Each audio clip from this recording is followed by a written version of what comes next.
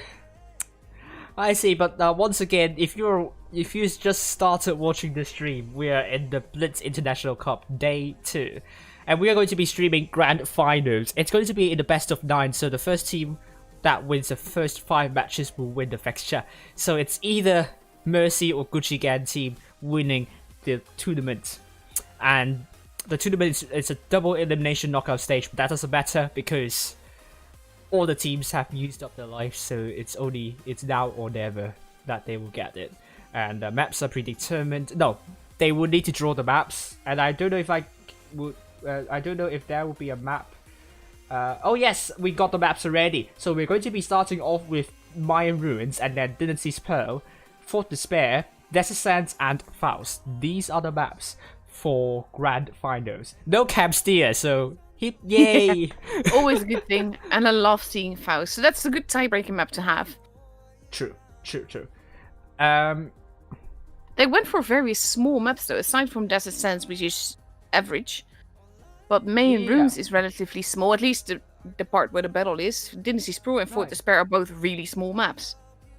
Also interesting to note that Mayan Ruins, Dynasty's Pearl, and Fort Despair are all very heavy maps.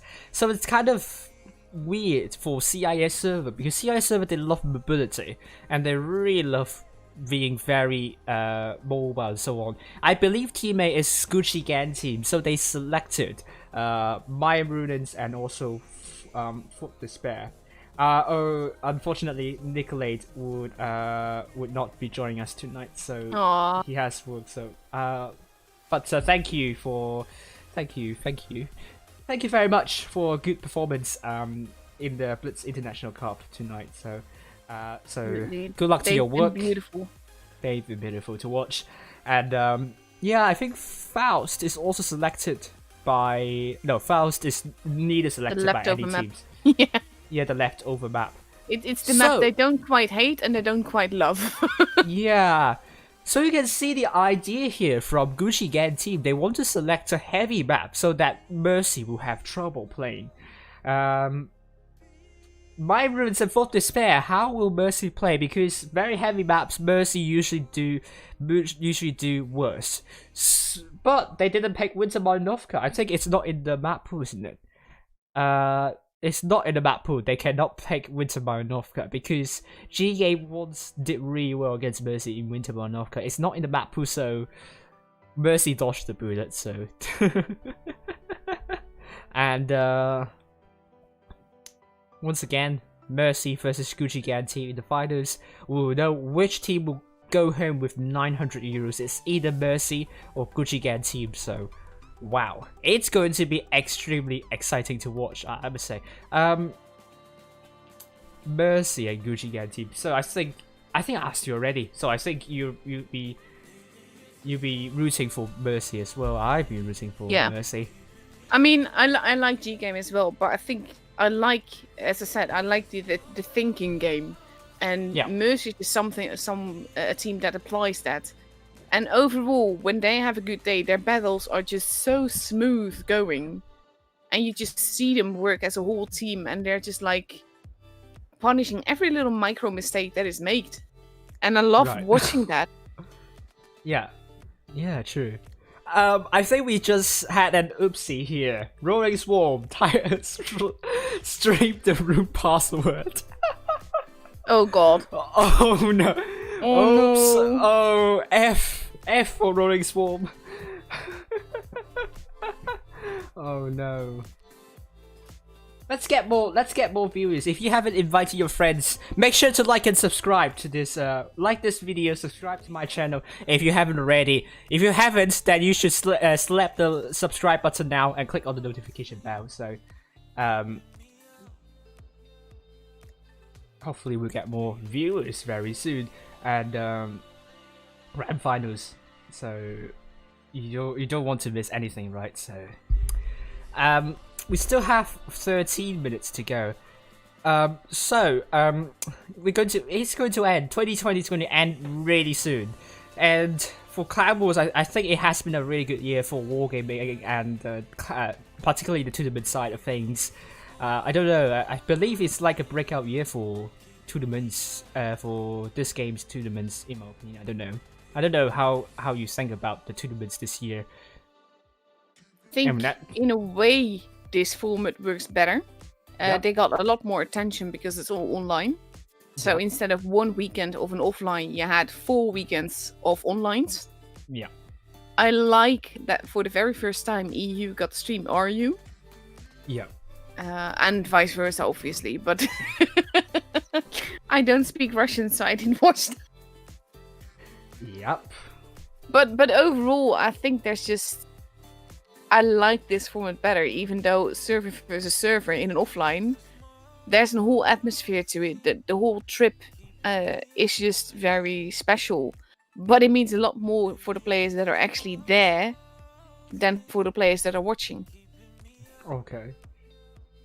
Unfortunately, it seems RDX didn't show up, so H1Z1 will be winning 8-0.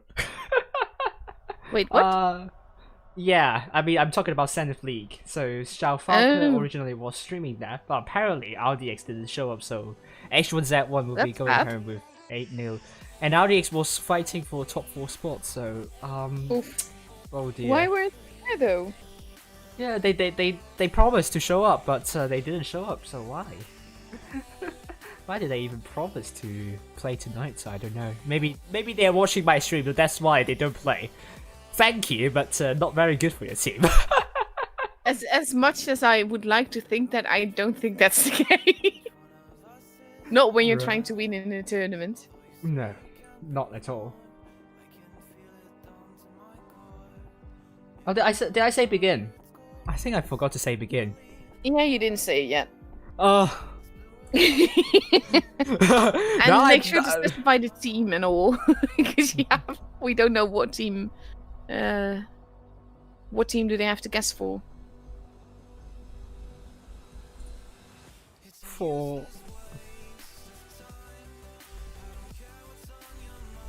Nice, there we go.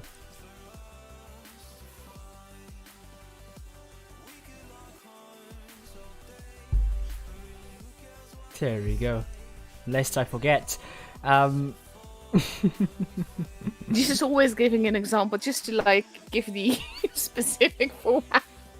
True. But I will give you a hint there, because we are starting off with My Ruins, I believe, isn't it? Yeah, we're starting off with My Ruins. You might be expecting somewhat heavy for both teams, so you might expect a higher number of amount of damage done by Mercy. So you kind of had a direction to predict how much damage Mercy is going to do. So I gave you a hint there, so go for the S if you haven't done so.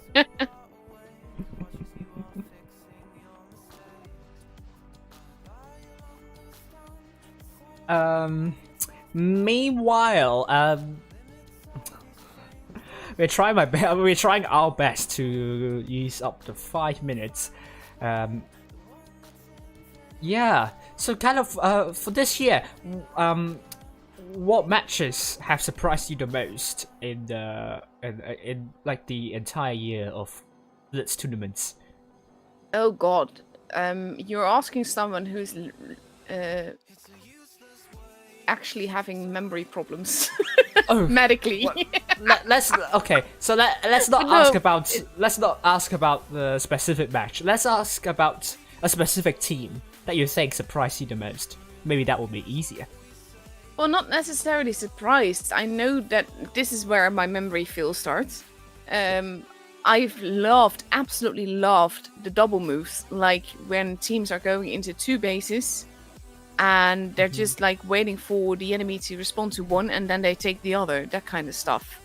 Or when you have the traps that we've been seeing, especially in this season, this Blitz International Cup, the traps that we've seen. It's just, I love moves like that. When it's, like I said, it's the outthinking that I enjoy in the tournament most.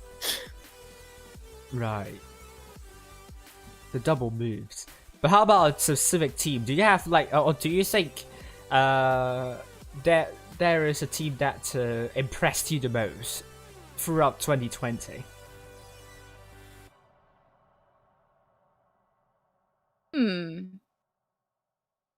Just thinking about all the servers. I think that would actually be Mercy. Mercy? Yeah, not necessarily because what they're doing is unexpected, but I've never had the opportunity to truly watch them. Ah, yeah. So in that way, they're the most memorable, so to speak. Because I just before with the offline last year, I saw 7-star, and basically it was Rain versus 7-star. You had Ufpanjaj versus Mo. Right. And it was just beautiful to see those minds sort of like lock into battle. And that's just awesome. But now you have Mercy having that same kind of prediction stuff going on, reading the enemy, learning from that, and reacting to the enemy. And I find that overall, that especially with this specific tournament where you see it more more fluently, I think, or more pronounced. I'm not sure which one, but like it comes out more, and I find that I really love watching that kind of playstyle. I see. Yeah, that's really good. Well, I think we still have we still have 6 minutes remaining. But actually, thank you again, once again, for analyzing the matches. So probably. Yeah, it's my pleasure. No problem. It's really fun. Like, in a way, I find this a lot more relaxing than actually commentating. Yeah, true. But it's fun, and you still get like that front row seat feeling, even if it's like only audio right now.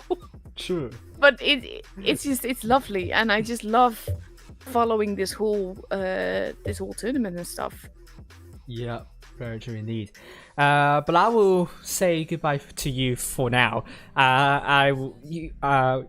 You will join back after the matches of Mercy versus GGAME. Hopefully we will be able to see a tiebreaker, and hopefully we'll see some really close matches. I do remember predicting GGAME to win back in the group stage, so hopefully GGAME is going to surprise us with a really good game. So I'll see you later then. Good luck. Good luck to you. Thank you. Let's look at the trailer of GGAME.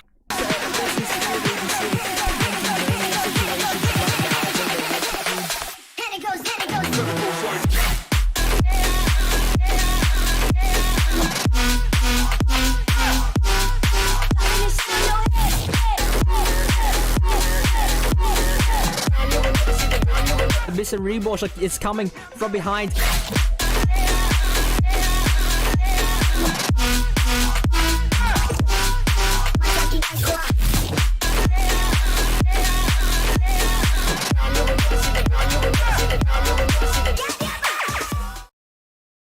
So, this is the lineup for you. That time Kotick, Mr. Rimosh is coming from the back. Vision, Capral, Yevgen Loch, Skilloid, Kirusha Dilovod, Hirave, and Rustim finally not doing 0 damage. And the clan they are facing would be Mercy. So let's look at Mercy's trailer.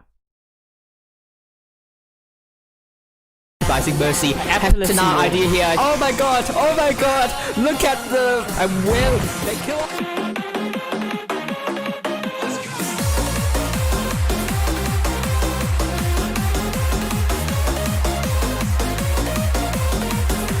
Orca can do command check! It's going to be command check!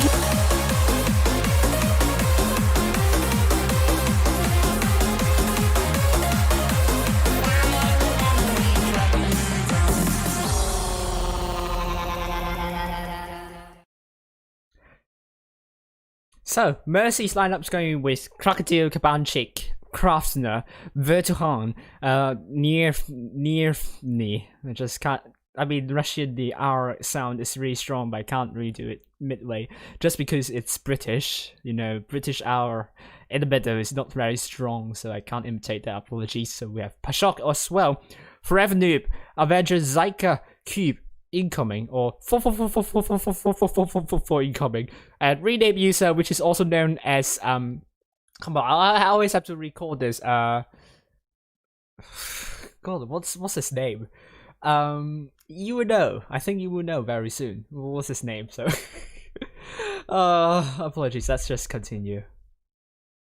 Currently, Mercy won all of their games in the last 5 games, and GGAME team won their last one against Endgame. So, 2 wins in the last 5. So Mercy has the advantage here, and will GGAME team defy the odds and win the entire thing? We'll know very soon. So we only have 3 minutes remaining, so we go back.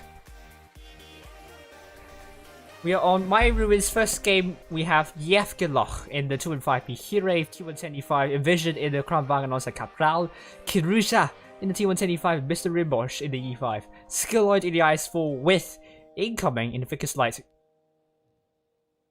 Quadruple T22 by Crocodile, Kabanchik, Nievny, Krafner, and Vertuhan.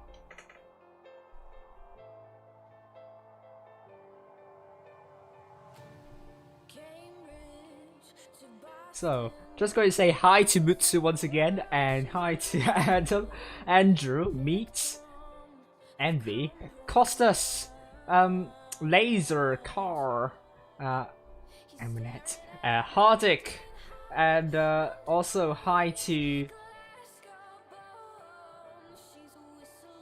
Oh, how do I...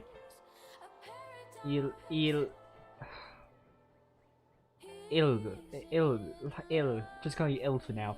I don't know about the B, is it Ilbr? We got it right. What else? Who else is there? Owen, hello again. Sid, hello again. Godspeed, and hello to all. Hello to the deal for Ryu. Okay, so it's going to be... Okay, I don't think the rename user is going to show up today. Incoming in T22 alongside Nierfni and Krafner. Forever with the T125 alongside Vertuhan, Pashok, 215B, Kabanchik in the Krafner, in the Kramwagen. Krafner is in the T22, what am I saying there? More hard base. Everyone is waiting for the Mercy.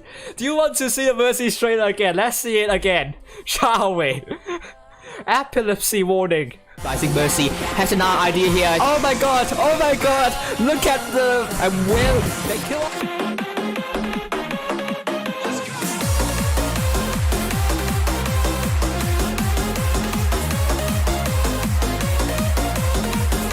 The all Crocodile Kabanchik is going to be Kabanchik!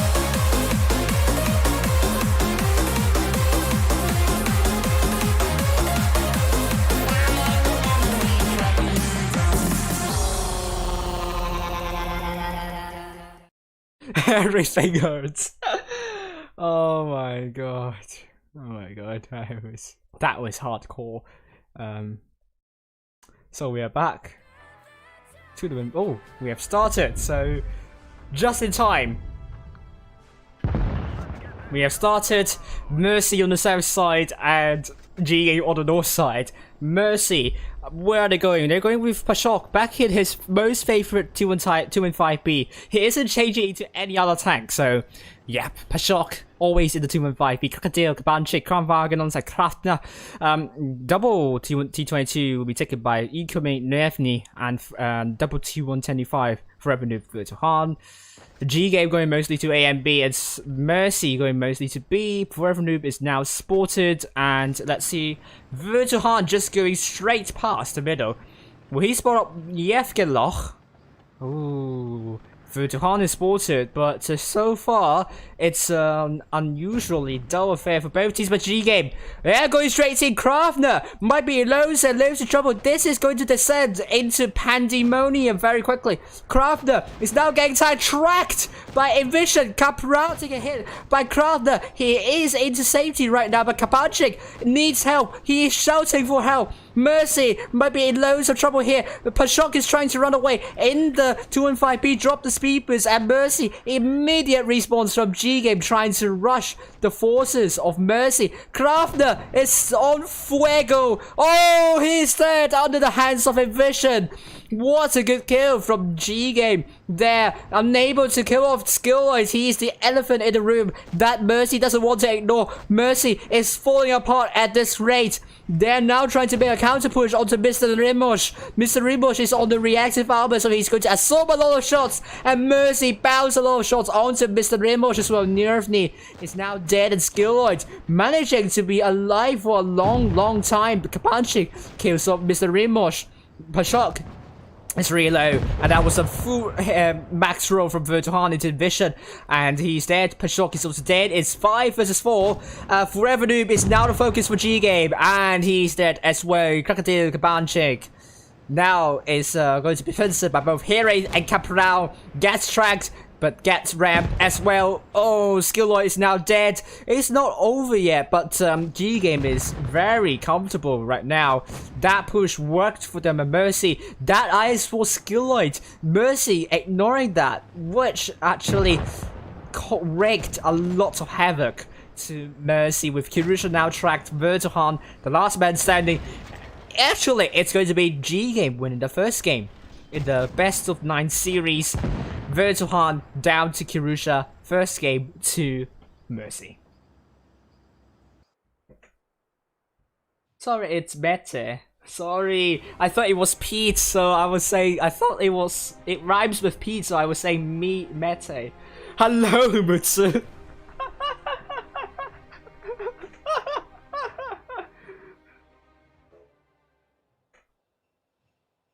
Okay, I would say stop, don't worry, oh, don't worry, I'm dead. I got your message. So, stop! We have Mercy with 3 tanks doing more than 2k, and Gucci Gang team 6 tanks doing more than 2k. Really good game from Gucci Gang team. Pun intended, so really good job from them. So this gives Gucci Gang team the first win for tonight so far. It is 1-0 for them, and let's see if I got the right order. Which is the case. So let's go back. Second game on My Ruins, Mercy ready up with incoming in the T22 medium alongside Nervny, Crocodile Kabanchik in the 215B alongside Pashok, Forever Noob in the D5 alongside Vertuhan, Kraftner in the IS4 with Gucci Gang team, Yevgen Loch in the Crown Bag alongside Capral, Hirave in the VK 90% alongside Envision, double, triple E5s by Kirusha, Mr. Limbosh and Skilloid. We're heading into the second game of Mine Ruins. Oh, did someone get ammo wrecked? I didn't get that. Uh-oh, Daniel. You were too late.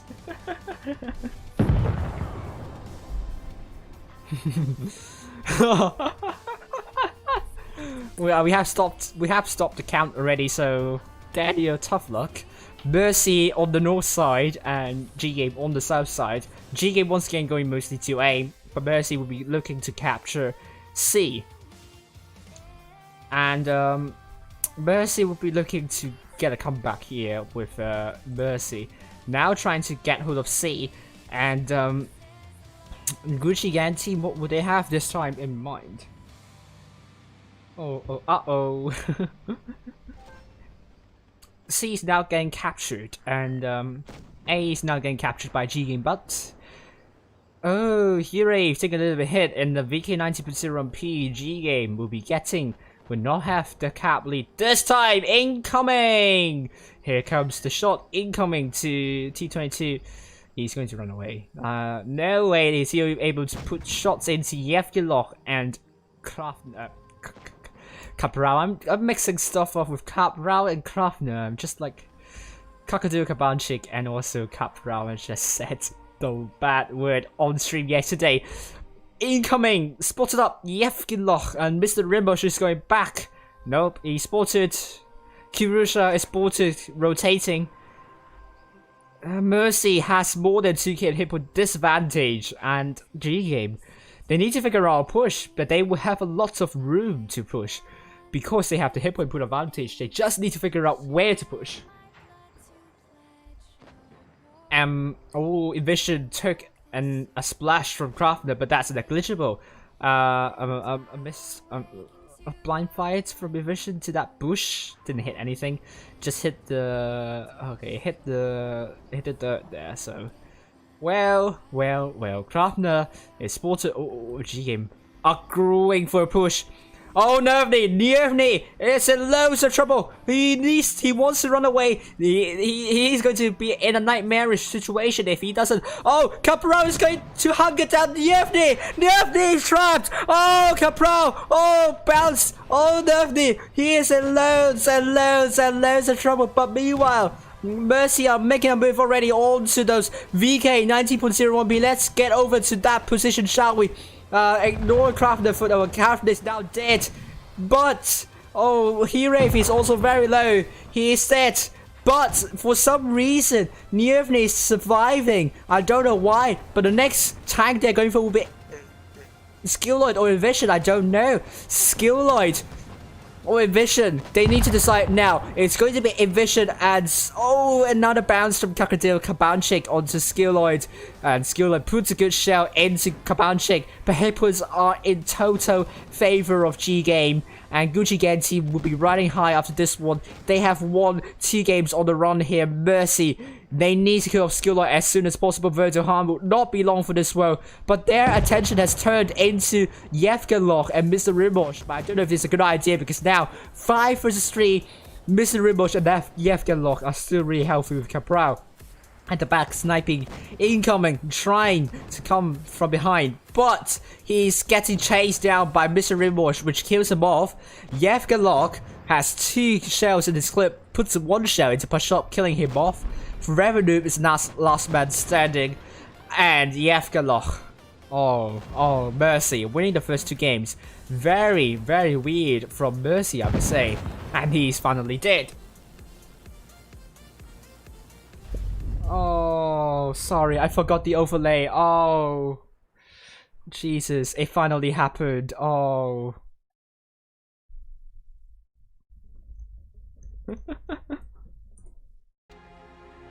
Oh, it happens. Oh gosh, happens. Oh god. I'm sorry. Sorry, you'll get better. I'll get better this time.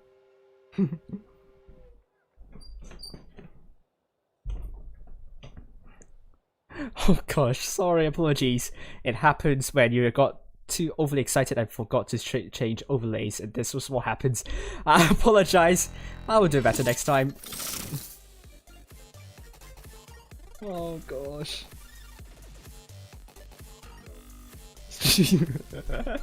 I don't appear on streamer fails because that's embarrassing. I will remember to switch overlays in the next game. It happens. Incoming in the T20, Krakatoa Kabanchik and Carmarket alongside Crafner.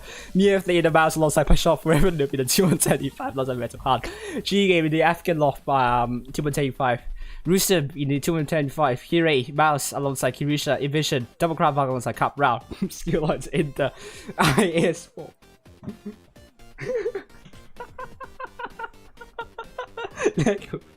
I love it, sir.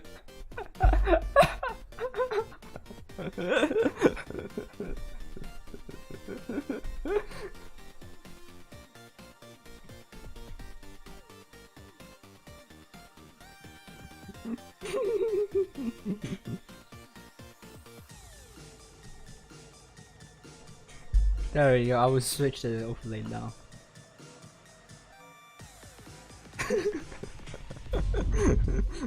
There we go, this is Pearl now. I've switched the overlays this time, so. Jesus. Oh god, that's not. There we go, let's head up high. Watching Blitz through by not killer. GGAME skiller in the ice 4. Double crop Wagon Spike, Envision and Capral. Kirusha hit the mouse alongside Heroes. Yevgen Lock in the T125 alongside Rooster. Mercy crop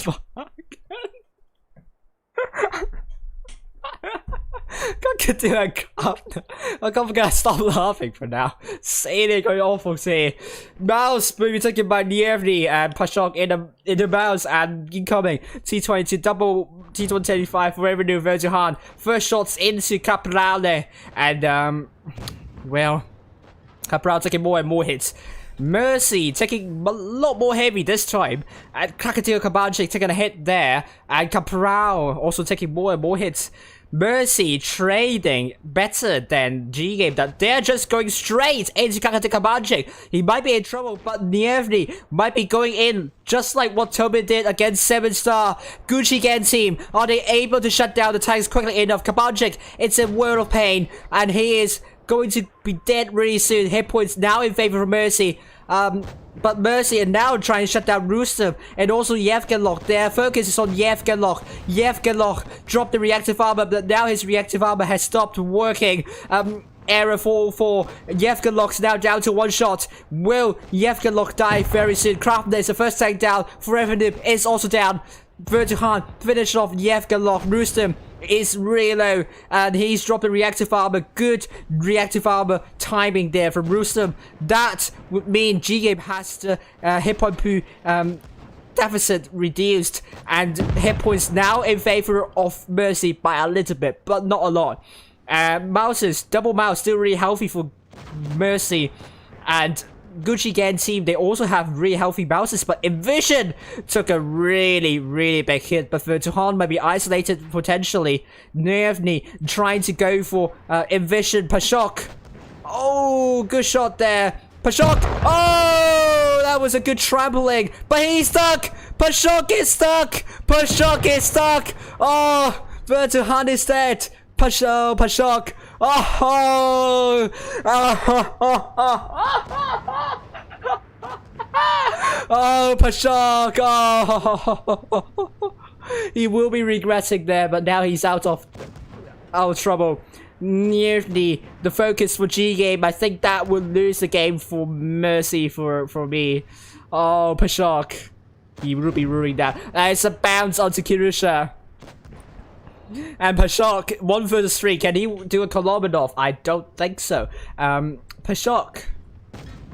Oh, bounced once again. Mercy bounced a lot more shells tonight for some reason. And definitely the heavy map pool isn't going in their favor.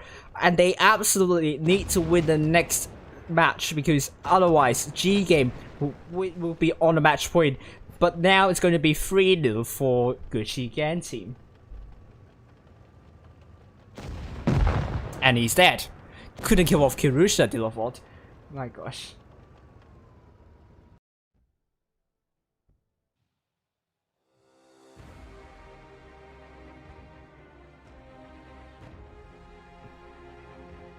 Hello, Mutsu. You went through the tag name so fast, like it's. I've trained for a lot of times to go through all tag names very quickly, though.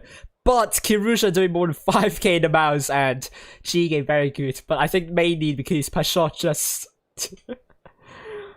went out of the game for most of the time. It just landing awkwardly onto that Kramwagen, allowing GGAME to focus and attack instead. Good. F to him, really. Mercy played better this time, but that mistake cost him the game, I believe.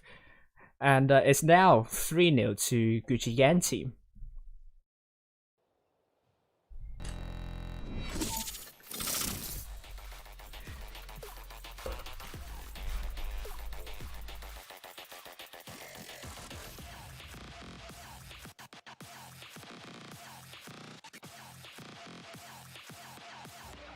Now change the overlay.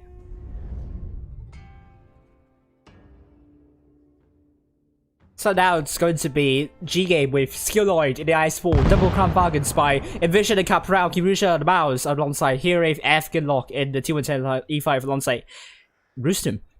Mercy on the north side, we're going mostly to the other side, seaside. Kakataka Bunch, 215B, coming in the Crown Valley alongside Crafter, Nearfney in the Mouse, Pashok the Mouse. Not 215B this time. Forever Noob in the T175 alongside Virtual Han. And, both teams once again going to the park side with Forever Noob, spotting up Capral. Can they land any shot? Can they connect? Capral, can he land a shot into Forever Noob? Doesn't seem to be the case. Hit points in favor of GGAME by a little bit. Just an inherent advantage that 1 or 2 shots will quickly swing the hit point pool back into the favor of Mercy, but Pashok took a little bit hit here. Double Mouse are going straight into B. I think GGAME are doing the same strategy, but will the same strategy work twice? I don't know, but so far, incoming, it's taking a lot of hit there. GGAME just going straight through. Mercy are in loads of trouble. Their attention's now onto Yevgen or Rustem. The focus fire so far Mercy is not there. Incoming. It's taken out really quickly, but Kabanchik and also Pashok already there to support Mercy's forces with Virtual Han. 1 versus 1 against Rustem. He needs to be killed off very quickly. 494. He is ammo racked, and Virtual Han kills him off really nicely. Vision is now dead. It's 5 versus 5 hit points neck and neck. Will they focus the mouse, or will Kabanchik go for someone else? I don't know where he went for. Oh, Capral. Oh! He landed awkwardly. This time, it's Capral. Oh, but he's back there. Yevgalok is now dead. Capral just got back into normal mode quickly enough. Capral taking a really big HE shell from Virtual Han. And I think Mercy are on the advantage, and Forever Noob is the focus for GGAME, I think. Forever Noob is now dead. Capral is now dead. Kirusha is the focus for Mercy. Focus the mouse, Mercy says.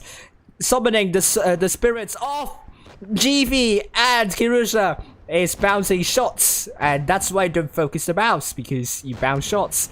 And Virtual Han dropped the reactive armor, puts a good shell into Kirusha, and they're just ignored. They're just going for skill lore at this point. Oh! Pashok, what have you done again? Oh, what? Oh! Pashok! Oh, lucky that Nervy. Oh my god, Nervy's like, what WTF have you done again? I'm going to push you out of this. Just really good gesture from Nervy. Oh, Pashok. Why have you done the same mistake twice? Come on. I don't know if Crocodile Kabanchik is going to be very angry at you after landing awkwardly twice on the same map in the CSPO, but well, 4 versus 4 with Virtual Han have a lot of modules damage is not really good. He has really slow speed, and he has really bad accuracy right now. Virtual Han is basically dead. So, unless he reloaded, but Hero is the last man standing, 1 versus 4. This game will go to Mercy finally. So, Mercy finally, Arlo. Oh my god, they have to bounce onto Hero and he's dead. The Hero is finally dead. Oof, 4th game goes to Mercy.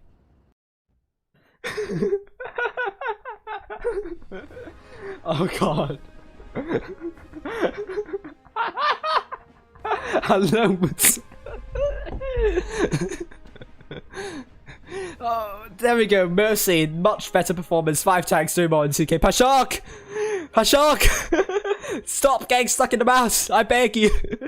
Gucci Gen team, not as good as last time. Basically, they've done the same thing twice, which in the wisdom of rabbits, you don't do the same thing twice. I think she is also known as I forgot. Well, I'm not bothered to check that. Starts with K, I forgot. But Hero doing more than 4k, Skillite 3k, Kirusha also 3k, but Skillite killed 2 tanks, so, well. On to the 5th game. First win to Mercy.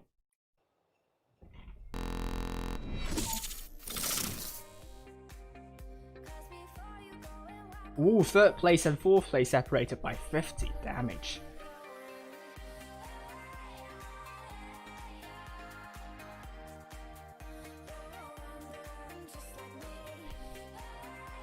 But I don't know if we should count Danny because he's just late by just a fraction. But I think I will get I'll be linear there. But Ooh, Gucci GGAME team going for a mouse spam Mercy. They are not LOCA or Endgame or Raid, so careful what you did there, Gucci GGAME team. But it's going to be Gucci GGAME team with quadruple mouse by Hiraeth, Kirusha, Mr. Rimbosh, and Skilloid, Yevgen Loch in the IS-4, Envision in T175, Capral in the Crown Wagon. Mercy will be playing IS-4 by incoming, Kakadil in the 215B, Nievni in the mouse, Krafner in the Crown Wagon, Forever Noob in the T125, Vertuhan, Pashok in the mouse. We're seeing some changes for Gucci GGAME team now. They only have 6. Rustem is going in and out. I don't know why. Envision is also going in and out. Rustem is getting out of this. He's not playing for now. And it's going to be Capral, Crownwagen, Yevgen Loch, IS-4, Envision, T175, Hiraeth, the mouse. Oh, thank you for posting the link of my Discord. So that's good. I will change the overlay, don't worry.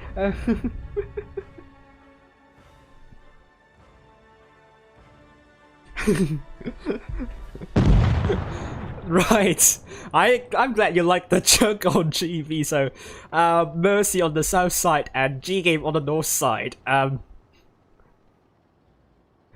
Mercy are going mostly to A and B, meanwhile GGAME team going mostly to B and C, I believe.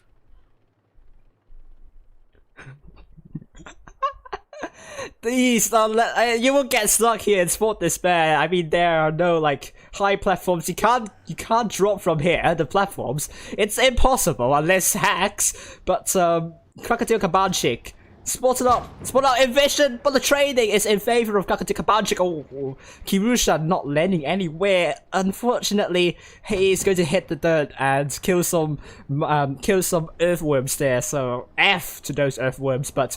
Oh, Gucci GGAME team going straight past C. Mr. Rimosh. Will he be able to shut down Crocodile Kabanchik? Kabanchik is in loads of road tracked. Oh, he needs to get back into safety. He's taking another hit. Taking another hit again. Oh, Kabanchik. Oh, another hit. Oh, two shots left. Oh, mercy. Oh, that wasn't a good start at all. Oh, GGAME. Oh, they will be very confident in this one now. That Crocodile Kabanchik is really, really low. Capral taking a little bit hit there. Mercy doing their absolute best in chipping away the hit points of Gucci GGAME team. Gucci GGAME team dropping more and more hit points. Kirusha dropping hit points in the mouse. But I think Gucci GGAME team might be pincering both Pashok and Nievni here. Oh, double mouse are in trouble. Mercy, they need to consolidate right now. I think they're going for Envision. Envision is dropping this reactive armor. He knows that he's the focus for Mercy. But Nievni is the focus for Gucci GGAME team. No, they're going for Yevgen Loch instead. Yevgen Loch, Vertuhan is looking for that. Good shot into Yevgen Loch, but Nievni is going to go down really, really soon. GGAME is focusing the mouse. Now they have summoned the spirits of GV, so they are now going to be focusing the mouse. With Yevgen Loch now dead, 6/6, hit points are neck and neck. Envision is really low. Pashok is now going to be the distraction for GGAME. And Mercy, I think they are now regrouping. Krafner taking a little bit hit there. And meanwhile, we have Mr. Rimbosh and Kirusha pushing onto Forever, dropping the reactive armor. Crocodile Kabanchik is really, really low. It's still really close to call. Vertuhan going for Envision, I must say. He kills off Envision. Really important kill here. Pashok puts a good shot into Hiraeth. The focus is on Hiraeth right now. Vertuhan, reactive armor. But GGAME have 4 mouses still alive. Meanwhile, Gucci Mercy with only 1 mouse alive and a lot of DPM on the board. Mercy, can they swing the hit points back into a favor? It's a matter of time. If they do so, Mr. Rimbo's driving backwards, taking 1,100 damage here. Crocodile Kabanchik puts a good shot into Mr. Rimbosh. Mr. Rimbosh, can he kill off Kabanchik? Kabanchik is dead, and it's going to be 4/4. It's still really close. Oh, Vertuhan, what have you done? Back ram from Mr. Rimbosh. Oh, tables have turned. Gucci GGAME team are looking really solid here. They could be winning this one. Pashok is reloading. Capral finishes off. Pashok Skilloid is killed by Krafner. Gucci incoming. It's going for Mr. Rimbosh at this point. Krafner is reloading. He's looking for Kirusha. Oh, but Kirusha cannot splash Krafner. But he's getting picked up by Mr. Ribosh. Will incoming still has a chance here? I don't know. I really don't know. And this means GGAME team will be on tiebreaker. Will be on a match point potentially. Incoming still reloading. Good ram from Mr. Ribosh here. He's trying to use that mouse to be the shield. Oh, good kill from Capral, which gives GGAME team the 4th win of tonight. Hello, Dave. Don't type there, lol. Mutsu is really P by saying hello to Mutsu all the time, so. Mercy, oh gosh. I have to say, very, very big F to Krakatu Kabanchik. Really good move from GGAME team. And GGAME team, even if they have 4 mouses, they could still win. And you have to give credits to, I think it was Mr. Ribosh, back ramming the tank. So Mercy, oh dear, Mercy is in loads of trouble now because they need to win 4 games on the run in order to secure a victory here. Let's hope GGAME is not going to win the next one. And now finally, Mercy going with triple mouse by Krakatika Banchik, Nervni, and Pashok. Crafter the Crown Value for Revenue in the T110 E5 alongside Vertuhan. Incoming the T22, Yevgen Lock in the IS4, Hire in the triple T110 E5 alongside Kirusha and Mr. Ribosh. Envision the Crown Value alongside Capral Skilllight in the U100. Pressure is on Mercy right now. And if Mercy doesn't win this one, then GGAME will be winning the Blitz International Cup and their spots as the winners of the Blitz CIS Cup will be challenged.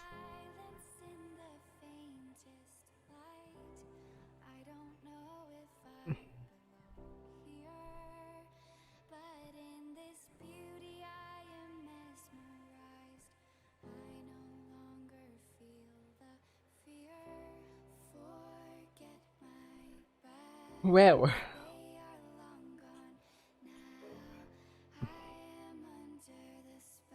Yevgen Lock in the eyes for Rustem in the E5 alongside Hiref and Kyusha. Envision the double crown battle alongside Capral and Skillo in the E100. Will GGAME show how to play without a mouse? And will Mercy make use of the mouse and win against GGAME team? And after this map, we are on to Desert Sands, which in my opinion should be a better map for Mercy. But Mercy, they absolutely need to win this one in order to win the next. So, obviously, I got the right overlay, isn't it? Yes, the right overlay with GGAME team on a match point. Mercy going mostly to both A and B, and so does GGAME team. But GGAME team, they try to wrap up with a big push. We will know very soon. Now, Pashok is now spotted in the middle, and so does Vertuhana and Krakatu Kabanchik. Kirusha might be able to get some crossfire into these tanks. We can see the angles here. Krakatu Kabanchik, Mercy with incoming spot capturing C. Is that a misplay here? But Mercy's just going straight to Yevgen Lock. Focus is on Yevgen Lock. Yevgen Lock is going to receive a big shot here, but it's a bounce from Krafner. Pashok puts a good shot into Yevgen Lock. Yevgen Lock, 716. He's going to go down. Reason. He's tracked once again. Vertuhan finishes Yevgen Lock out. Forever Noob. He's now a one-shot potentially. Double T185. He is dead. Hit points in favor of GGAME team by not a lot, but it's neck and neck here. Krafner almost ready to line up his shells. Good shot into Capral. Can you land his second? Pashok is taking a lot of hit there. Pashok is going to be down very soon. And Mercy is making a counter push. Double mouse is going for Capral. Oh, but I think Kabanchik missed that shell. Pashok's still alive for some reason. Incoming. Oh, he's now getting shut down potentially by 3 tanks of GGAME. He's trying to run away. But is he able to run away there? He needs to run away. Capral is now dead. He barely is able to run away there. Good shell into Skilloid. A snapshot, I must say. Oh, he's going to be saved very soon. He's not looking for incoming. It's 5 vs 5. Hit points still in favor of GGAME team, but you gotta feel for Mercy here. Mercy is really nervous. They hope they have the most perfect focus fire. Kabanchek is now dead. Skilloid is now dead. Still really close call. 4 vs 4. Anything can still happen. But GGAME team has a lot of advantage right now. Kirusha is isolated. Absolutely, Vertuhan cannot bounce a shell. Good shot into Kirusha, but Vertuhan needs help. I don't know if it's going to work. Vertuhan cannot bounce the shell. Good shot into Kirusha. Krafner is now dead. Kirusha, he needs that bounce. He needs that bounce. Vertuhan. Oh, good shell from Vertuhan to Kirusha. It's Kirusha in the end. Bouncing, but it's 3 vs 3. Still, hit points in favor of GGAME team. All eyes on Nievny. Is he able to make use of that mouse? Good shot from incoming into Rustem. Good shot into Rustem. Nievny, Mercy might be coming back from this. Oh, but Vertuhan is dead. 3 vs 2. Nievny incoming, still trying his best, but here is looking for him. Incoming. He needs a shell. Nievny. Good shell into Hirev. Nievny. Can he put a shell into Rustem? Cannot back round, but Rustem is dead. Good shell. Mercy is doing the impossible, but he's dead. Oh my god, incoming stat. Invision kills him off. Nievny. 1 vs 2. If he kills off these 2 tanks, he is the hero. Nievny. Oh dear. Showing the back to Invision. Oh no, he received a shot. Now he's a 1-shot. Oh dear, oh dear. Nievny. Can he survive? It's the $1 million question now. Can he survive? He race. Oh my god, oh my god. Nievny is dead. GGAME team won the Blitz International Cup. 5-1. Oh my god, it was Mercy did really well. They tried their best. That last minute was really good, but GGAME team packed up the chickens and oh my gosh, that was a really good win from them. He's unable to get into the game. Wow, Mercy, Vertuhan 3 kills and Nievny 2 kills. They really tried their best, but GGAME team simply was in form. They were very good. Envision 3 kills, 4.5k damage. We all predicted Mercy to get the first place, but GGAME team overturned that 4-1 loss against Mercy. Now winning 5-1 against Mercy. What an emphatic win from GGAME team. Congratulations. My personal congratulations to GGAME team. They really won this really well. Really well done to them, and wow, very great games by them, and I'm simply out of breath and speechless about this. Wow, simply, this is unbelievable.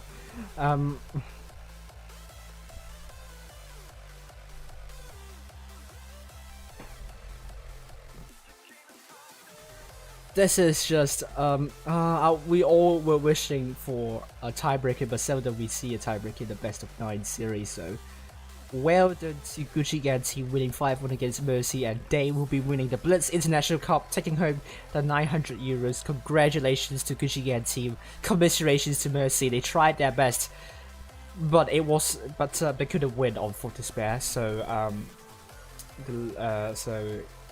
well done to GGAME team. But I think it also favors GGAME team as well because it's a heavy map, so Mercy would not perform as good as they should be. Bans myself.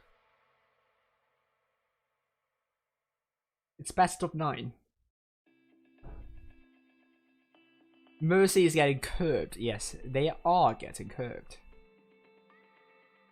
Oh gosh.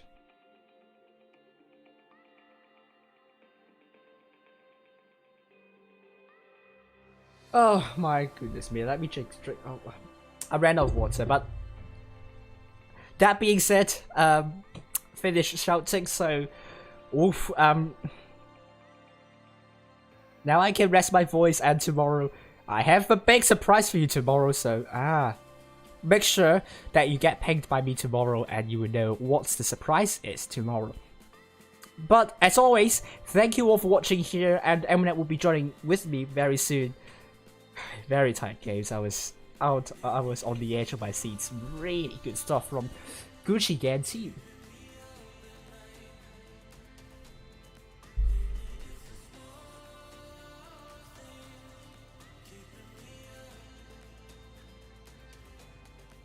Hello. Hello. Hello, Eminem. Oh my god. To be fair, this was really funny to hear you commentate because you were laughing so much. I mean, the Dynasty Spur, yes. Oh god, that shock. And not just once, but twice. Twice. Yeah, I don't know. It just landed so awkwardly on Dynasty Spur just. I have to say, by the way, the first game that he got stuck, kudos to Karusha because he actually pushed him free. Yes. And that's something that's really nice to do to your enemy. True, I beat the second match thanks to Nirvni. Pashok is out here. I think he's not comfortable with playing them out. So always put Pashok as the 2-5B, then you'll be fine.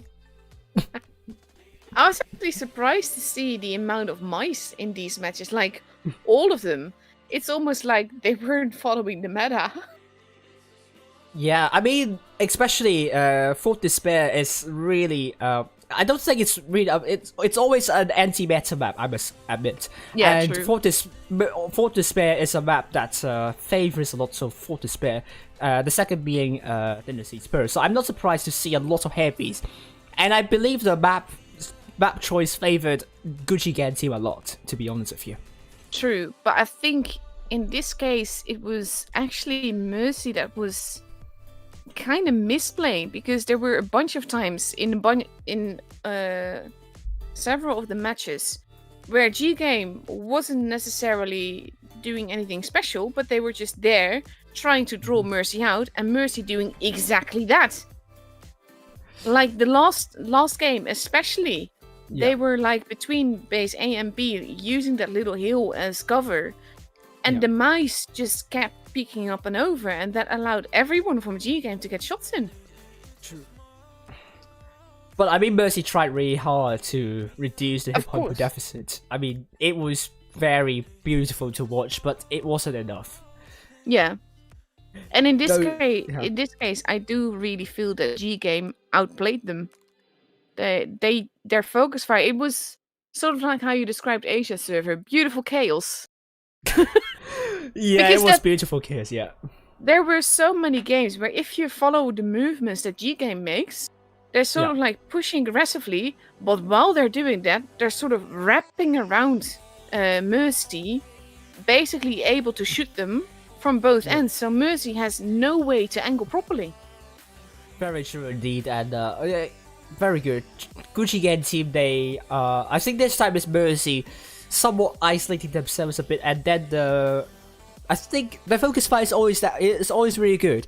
But I think Mercy this time they bounced a lot more shells, and also GGAME team able to isolate Mercy tanks well. I think that's why GGAME team were doing really well tonight. Yeah, they did really, really good.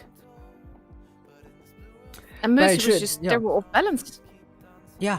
I mean, especially when GGAME team warmed up against Endgame, so they must be feeling for Mercy. And Mercy, this is actually the first fixture they're going to play. They are playing tonight, so you could see them not at their best as they used to be.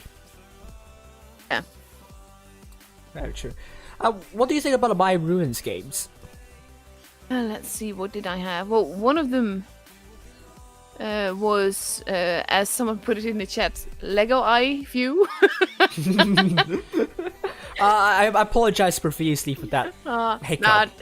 We've all had stuff like that happen. I've had maps on the middle of the screen like the whole game, that kind of stuff. Yeah, it's true. So it can happen. What I actually let's see what I had. The vital point for me in the first match was Skilloid being in base B. because he was capping. He eventually decided not to cap, but he was Yeah. there and he was getting shots in the back of Mercy, where the mass of Mercy, of GGAME, was in front of Mercy. But he got a lot done just from being there, and then the rest of GGAME just arrived, and that's basically what they did every battle. They sort of wrapped around Mercy and made it impossible for them to use any sort of cover or any sort of angle to bounce because they were getting shot from everywhere. True, and especially I think Skilloid, the impact of Skilloid, I believe Mercy have heavily underestimated.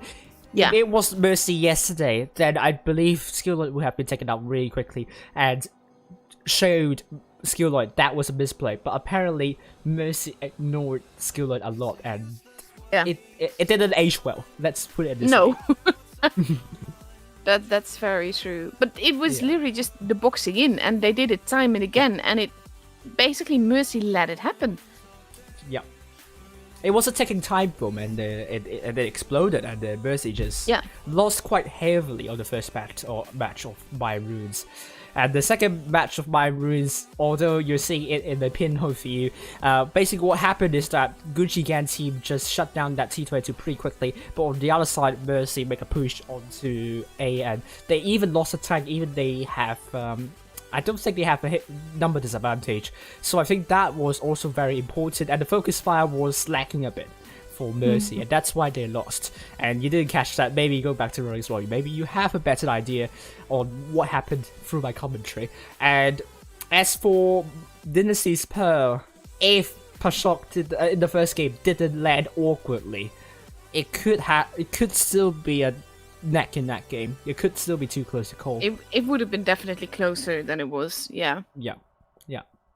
So, misplay, I would say, and obviously, Mouse is a very slow and immobile tank, so you do not want to risk doing moves like that.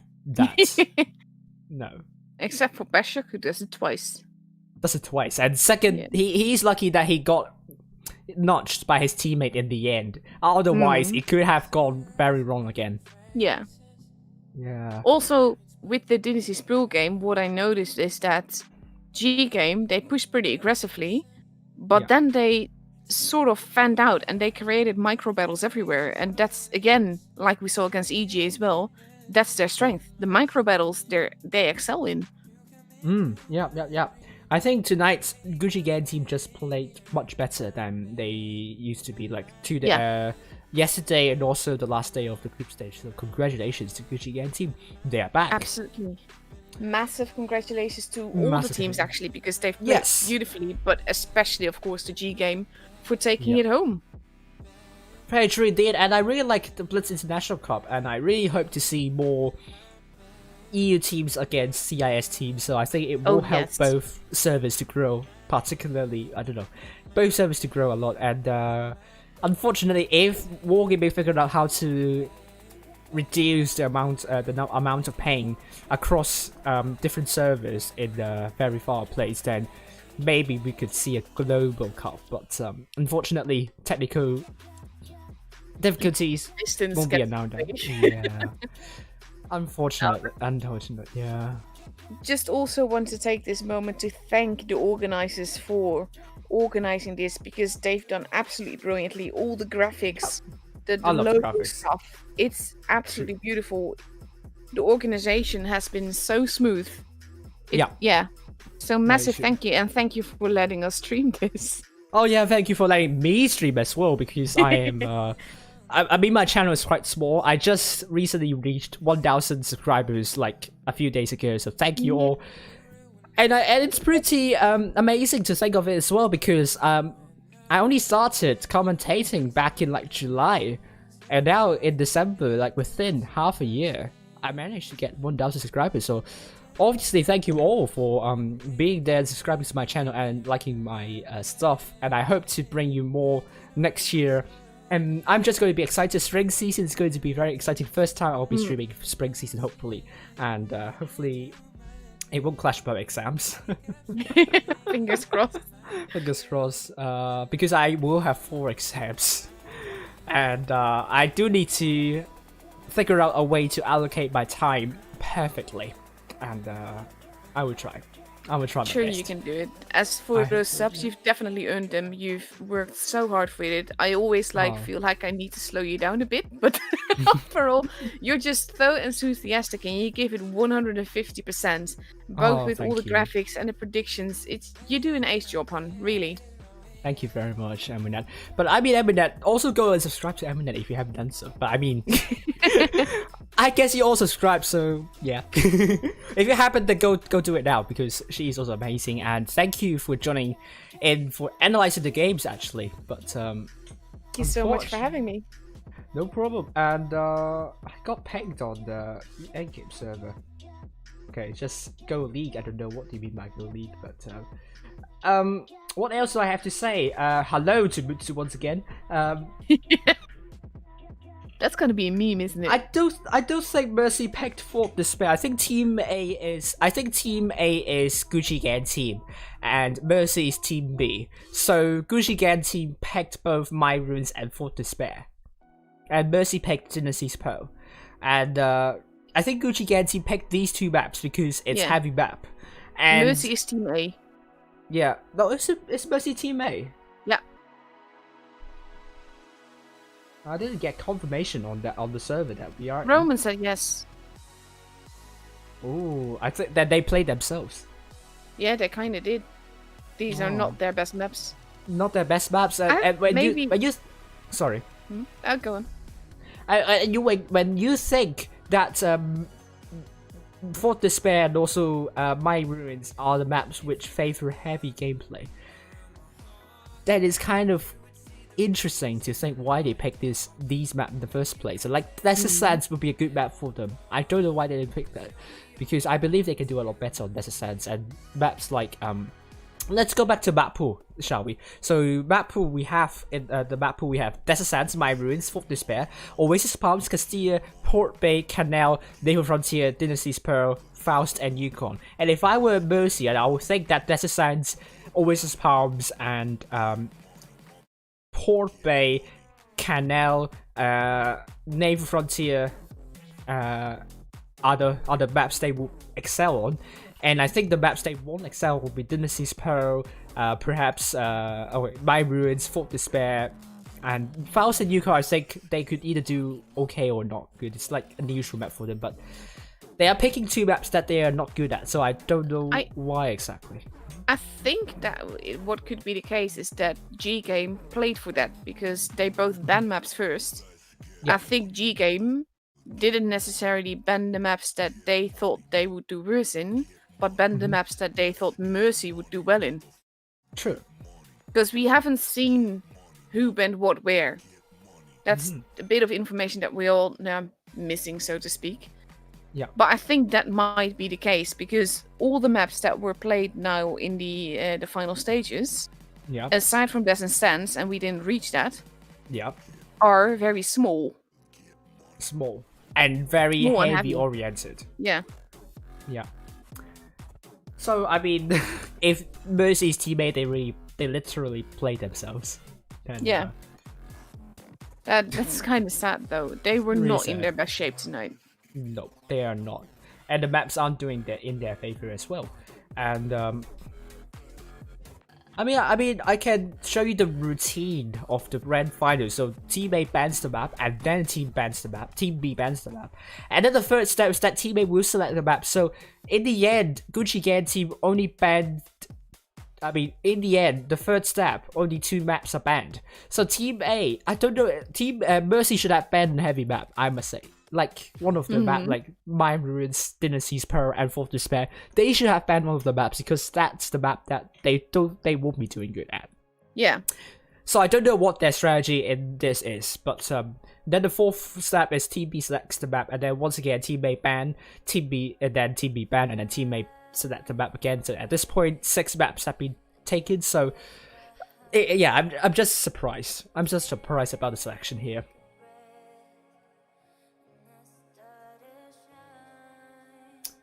I wonder if Roman will be showing us later on the whole banning sequence, because that would actually be interesting to see, especially in this case.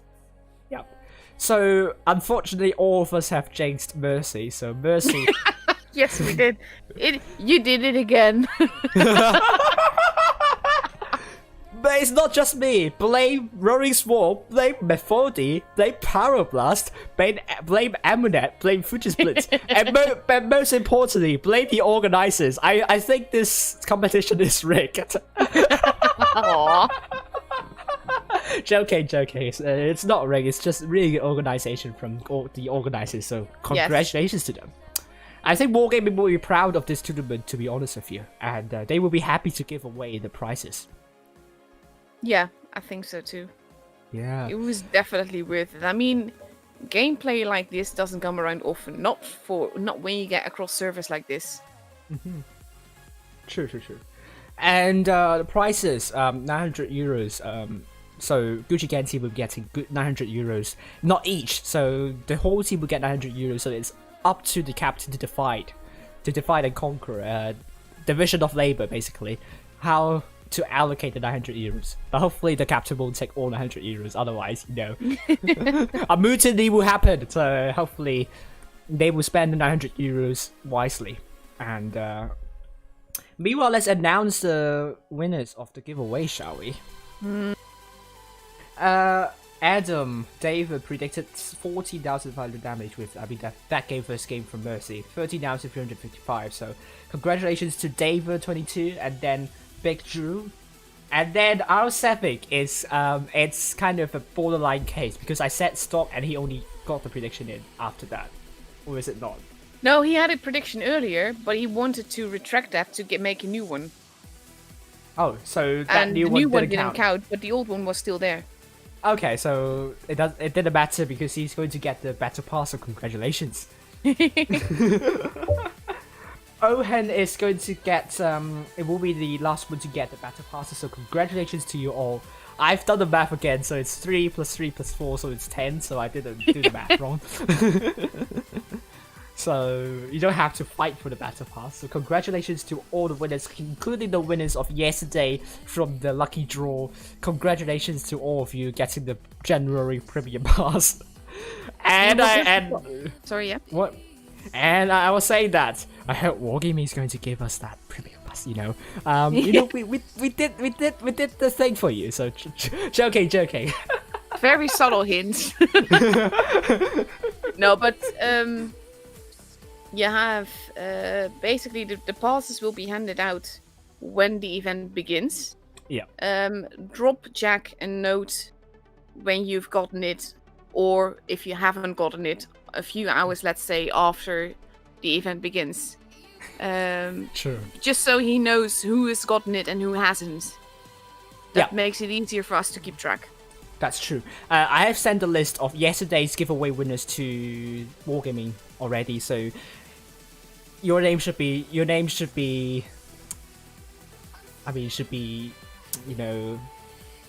the ritual. So in this ritual I have offered the names to Wargaming as a offering, but so you will get your battle passes. If you haven't, just hit me with a message and I will communicate with Wargaming and see if they have any problems with giving the battle pass. I will send the list tonight for the other 10 winners, so congratulations to you all. So, do you guys want to watch the Mercy trailer again?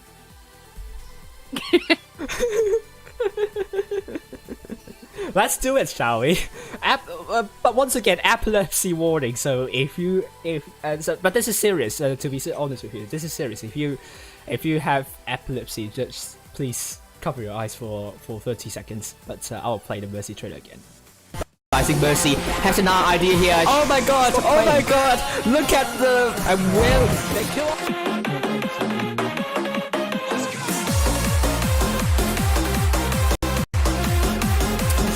For some reason, it's going to. Why has this stopped?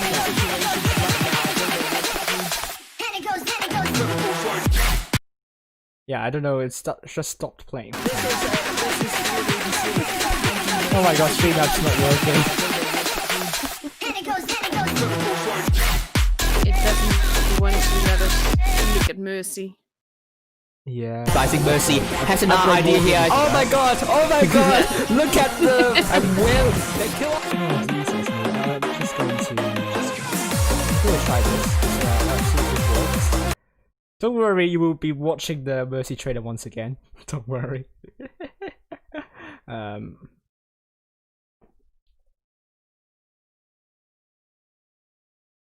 Wait for a moment. Augers. All prices are going to smoke. Hope that's going. I think Mercy has an idea here. Oh my god! Oh my god! Look at the will. They kill.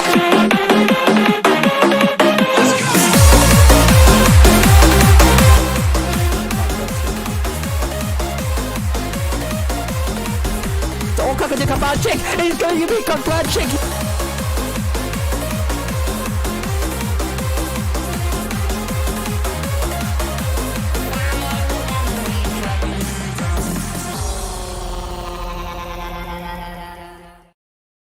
I hope you enjoy this trailer as much as I do. I really love that trailer, but I don't know how about you. But once again, if you just joined the stream, then shame on you because the tournament ended and you just only joined. Then how dare you? But quick summary. GGAME won Mercy 5-1 in a very emphatic affair. So congratulations to GGAME team again. And Mnet is my analyst tonight. And do you have any more to say about tonight's games and or anything in general? No, not really. I hope we see gameplay like we've seen the last couple of days in the spring season, and I hope we get more cross-server tournaments because, yeah, that's just, it's so cool. It was really cool. And apart from that, I gotta have to leave you now, and hopefully have a good dinner. And as for you guys, make sure to like this video. Don't dwell on that oopsie I did in the second game of my roots. Won't. Don't worry. And subscribe to this channel, and I'll be following more community tournaments in the future. Just going to make a trailer for you. Asia community tournaments might be happening next month, and EU for the EU server, and they are also preparing for a regional tournament as well, across all different countries. So we have like Czech and Slovakian winners there, and then Polish, Spanish, Italian, lots of different regions. So do keep an eye on these tournaments, and I will update you if I got the chance to stream. So hopefully we will be streaming a lot of these, and hopefully, and a lot of streamers will be on board for the European regional championship as well. So where are my keys? No keys for you. So apart from that, did I do another fail? Yeah, you're showing the last 5 games of Mercy and GGAME before now. Oh yeah, I mean I couldn't get the trailer up, so it was I was fixing. It's fine. What that's me referring to. I see. Well, that was a small mistake. That wasn't really a stream breaking mistake. So it's not like every. But no shade on him. But I mean, we all have like our secrets. Fake news. Right, and this is general chat. I mean, what are you saying? But apart from that, I really have nothing to say. So thank you all for watching this, and good night to you all. We are reaching to the hour mark, so thank you all for watching, and see you all in the next stream. Friday Night with Wild. Fadu is with me, so check out. Happy holidays, everyone. Happy holidays, and happy Christmas, and make sure tune in Fadu. Friday Night with Wild going to be very exciting. First time I'll be interviewing an NA player. Catch you later. Bye bye. Bye.